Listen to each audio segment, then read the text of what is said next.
بسم اللہ الرحمن الرحیم۔ السلام علیکم۔ خلیفہ منصور امام ابو حنیفہ رحمۃ اللہ علیہ کے سامنے ہکا بکا رہ گیا۔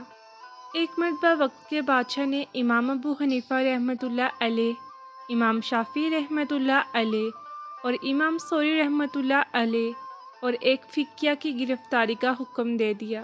وہ چاہتا تھا کہ ان چاروں میں سے کسی ایک کو چیف جسٹس بنائے، لیکن چاروں نہیں بننا چاہتے تھے۔ چنانچہ پولیس والوں نے ان کو گرفتار کر لیا۔ راستے میں جب ایک جگہ پہنچے تو جو چوتھے فقیہ تھے وہ بیٹھے بیٹھے اس طریقے سے اٹھے جیسے قضائے حاجت کی ضرورت ہو۔ پولیس والے انتظار میں رہے اور وہ تو گئے تو چلے ہی گئے، یہ ایک ہیلا بہانہ تھا۔ اب باقی 3 امام رہ گئے۔ امام ابو حنیفہ رحمۃ اللہ علیہ فرمانے لگے، میں اندازہ لگاؤں کہ ہوگا کیا؟ دوسروں نے کہا ہاں لگائیں۔ کہنے لگے میں وہاں جا کر ایسی بات کہوں گا کہ خلیفہ منصور کے پاس اس کا جواب ہی نہیں ہوگا، لہٰذا میں چھوٹ جاؤں گا۔ امام شافعی رحمۃ اللہ علیہ بھی کوئی بہانہ کر لیں گے، البتہ سفیان ثوری رحمۃ اللہ علیہ پھنس جائیں گے۔ چنانچہ ایسا ہی ہوا۔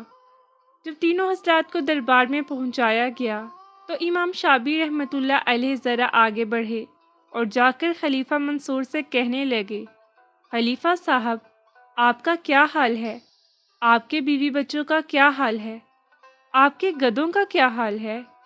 خلیفہ منصور کو عجیب لگا کہ میں جس شخص کو چیف جسٹس بنانا چاہتا ہوں وہ سب کے سامنے میرے گھوڑوں اور گدھوں کا حال پوچھ رہا ہے۔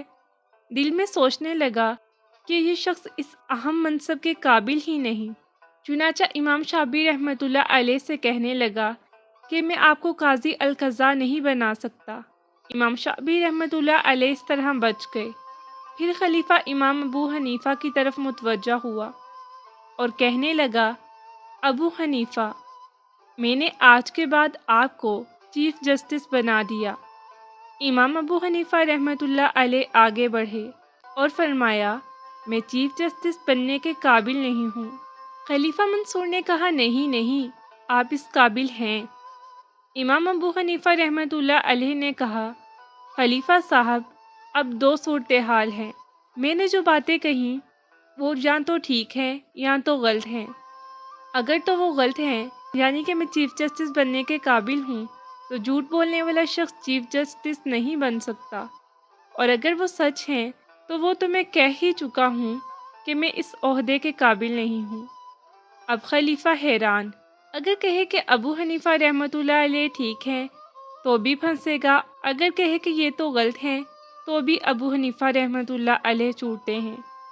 امام اعظم ابو حنیفہ رحمۃ اللہ علیہ نے وقت کے خلیفہ کو بڑے دربار میں لاجواب کر دیا۔